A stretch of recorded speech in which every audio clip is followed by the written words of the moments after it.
I can't wait to see this. Aren't packages hard to open sometimes? Here it is. My brand new stamp. Now I can stamp my new name on all the important letters I write, like this one. See, this is my old harbor master stamp. It's kind of small, don't you? So, I have decided to be called Supervisor of Ships, Salvage, and Seagoing. Sounds so much bigger. That's what this stamp says. Oh, my goodness. It's going to cover up the whole letter. But I have to mail my letters. I bet Hank would know what to do.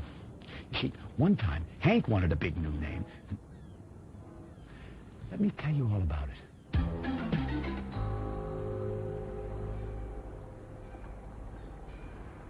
The biggest barge the Tugs had ever seen was coming to live in the big harbor. Theodore, George, and Hank were given the job of bringing him to his new dock. Let's race! He was very excited to see the new barge. The Tugs set off for Bedford Buoy. Can't catch me, hollered Hank. Can so, called Theodore. Here I come, roared George. Well, of course, Hank won. Hank, huffed Theodore all out of breath. You're the fastest tug in the whole harbor. Look, said George. There he is. Theodore and Hank turned to look. And there was the new barge.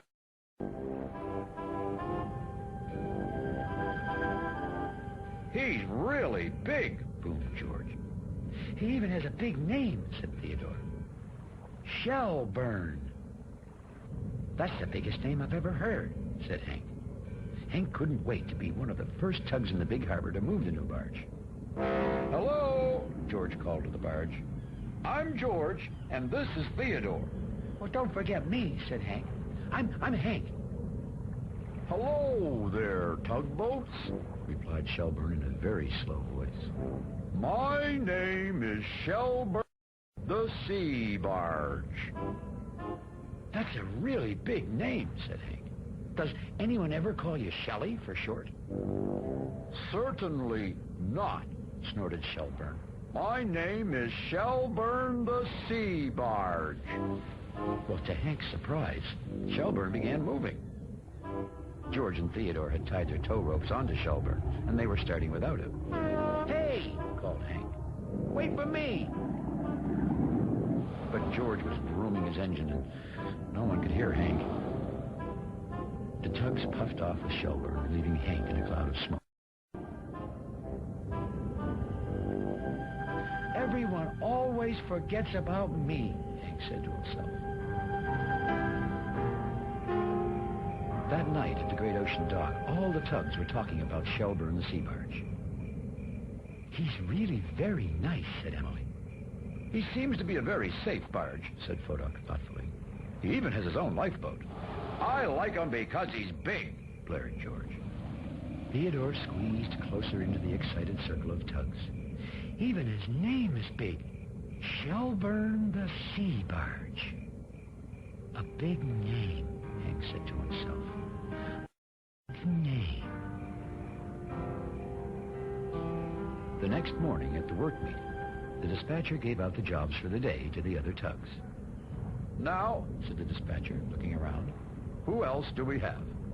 Oh, yes, I almost forgot. Hank.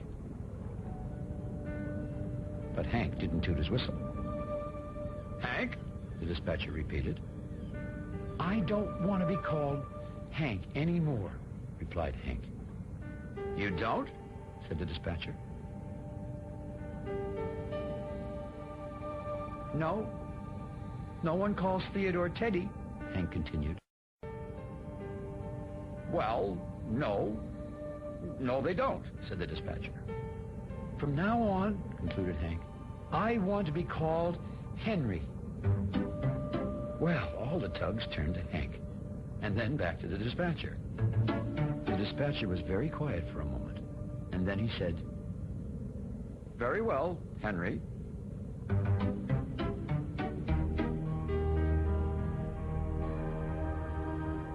Well, that day, throughout the big harbor, it seemed that everyone was talking about Hank's new name. You know, frowned George, Henry is a bigger sounding name than George. I think I should be called Goliath. I've always wanted to be called by my middle name, declared Emily. Annapolis. Fodak floated past on his regular safety inspection patrol. Hello there, called Philip the ferry twin. Fodak, called Fillmore, the other ferry twin. I'm not Fodak anymore, called Fodak. Now, my new name is Frederick.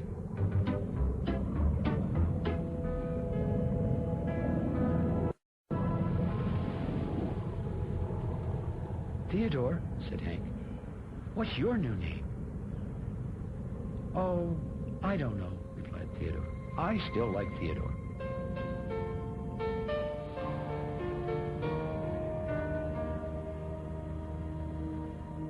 Well, the next morning at the work meeting, the dispatcher was very confused about all the new names. He looked at Fodak. Goliath, he began. I'm Frederick, said Fodak. He's Goliath. Frederick is a bigger name than Goliath, George grumbled.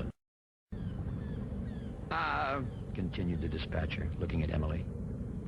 Emily, you take Barrington. I'm Annapolis, explained Emily. And Barrington's name is Bartholomew, said Hank. Yes, said the dispatcher. I would like you, Goliath, to take Shelburne. I have now decided to be called Gargantua, announced George. Now, that was a really big name.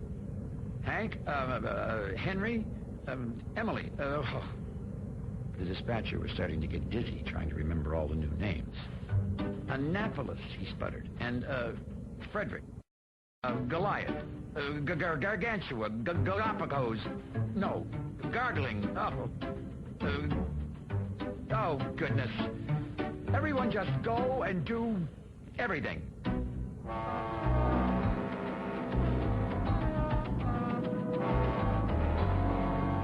When at last the tugs were gone, the dispatcher turned to Donald Dock.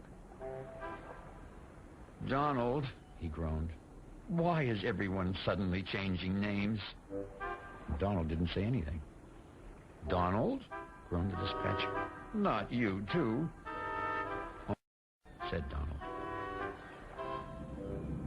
When the tugs arrived at the jobs, they were in for a big surprise.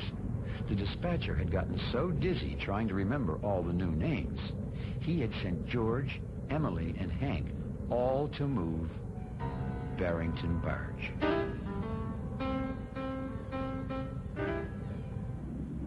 And only Theodore to move Shelburne the sea barge. Theodore stared at the giant barge. Am I supposed to move Shelburne all by myself? He wondered. Theodore tried to push Shelburne, but the barge barely budged. Theodore backed up and gave his mightiest shove. Shelburne started moving all right, right into the harbor. Whoa, called Theodore. Wait for me! Meanwhile, George, Emily, and Hank were trying to squeeze themselves around Barrington so they could pull him. But there wasn't much room. Emily! George. Push over! My name is Annapolis, replied Emily. You push over, George. It's Gargantua, huffed George. Barrington, hold still. I'm Bartholomew, said Barrington. This is silly, said Emily finally. Everyone just use their regular names. Hey, look, said Barrington. There goes Shelburne, all by himself. Sure enough, the jumbo barge was drifting into the middle of the harbor, faster and faster. Theodore came racing by. I can't catch Shelburne, he shouted. He's going too fast. Who can catch him? Said Emily. Everyone turned to Hank. Hank, commanded George. Catch him! You're the fastest tug in the harbor. Yes, agreed Emily. You're fast, Hank. But Hank floated as still as a sea cucumber. The tugs could see that Shelburne was drifting toward the far shore. Soon, he would bump right into it. Hank! Hank! Hank! Everyone cried. Jim! Theodore turned straight towards Hank. Henry, he said, you've got to catch Shelburne. Well, Hank turned toward the runaway barge. He fired his engine, and then he began to race just as fast as he could.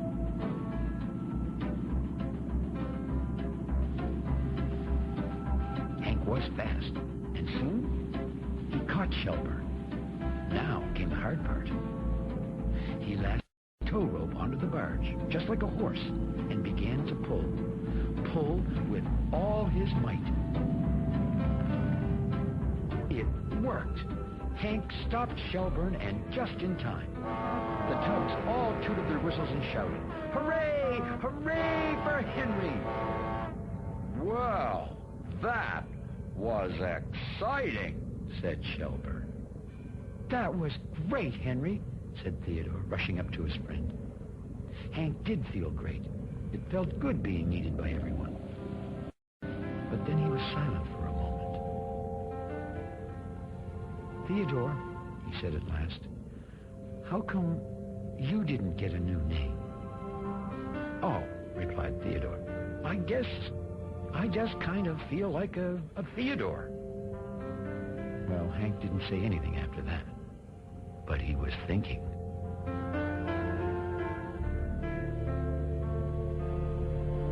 The next morning at the work meeting, the dispatcher gave out the jobs for the new day. "Now, Henry," he said, "today I would like you to move Barrington barge." Hank cleared his throat. "I've decided to have another new name," he announced. "Another name?" said the dispatcher, already feeling dizzy. "Yes," continued Hank. "I've decided to be called Hank." "You have?" said the dispatcher. "Yes," concluded Hank. "Hank is who I am, and Hank is who I want to be." "You are?" said the dispatcher. "I mean, of course you are." And with a hearty toot-toot, Hank set off for work. "I'm really glad you're Hank again," Theodore. "Me too, Theodore," smiled Hank. "Me too."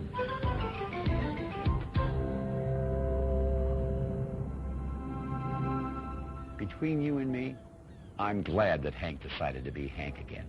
I really like his name. And maybe, just maybe, I don't need to be called a supervisor of ships, salvage, and seagoing. After all, I mean, the harbor master's who I am, and the harbor master's who I want to be. Let's try this old harbor master stamp. Look at that. That's wonderful.